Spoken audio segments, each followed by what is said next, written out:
இன்னைக்கு எண்ணெய் விலை தாறுமாறா ஏறிட்டு இருக்கு. இதுக்கு யார் காரணம்? வாங்க அதை பத்தி விரிவா சொல்றேன். நான் உங்களுக்கு மோனிகா ஸ்டோர்ஸ் வெல்லூர். ஜூலை 15 அன்னைக்கு எண்ணெயோட விலை வந்து 1100 ரூபா, அதாவது 1 லிட்டர் உடைய விலை வந்து 110 ரூபாய். அதே இன்னைக்கு 1445 ரூபா, அதாவது 1 லிட்டர் வந்து 144 ரூபா 50 பைசா.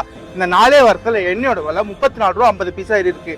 இதுக்கு யார் காரணம்? நம்மளோட கவர்மெண்ட் தான். நம்மளோட கவர்மெண்ட் எண்ணெய்க்கு வந்து இறக்குமதி வரியை ஏற்றிருக்காங்க. ஏன்னா கடந்த 2023 கணக்குப்படி 2.7 மெட்ரிக் டன்ஸ் ஆஃப் சன்ஃபிளவர் ஆயிலை யூஸ் பண்ணிருக்கோம். கடந்த 6 மாசத்துல மட்டுமே 2 million metric tons of sunflower ஆயிலை இம்போர்ட் பண்ணிருக்கோம். நம்மளுக்கு எண்ணெய் தர நாட்டுல உக்ரைன், ரஷ்யா, அர்ஜென்டினா அங்க இருந்து எண்ணெய் நம்ம இந்தியாவுக்கு வருது.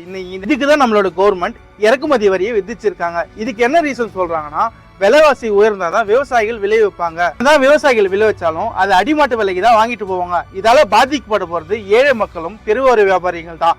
இதுல இருந்து என்னோட விலை பத்தி உங்களோட கருத்தை கமெண்ட் செக்ஷன்ல கமெண்ட் பண்ணுங்க.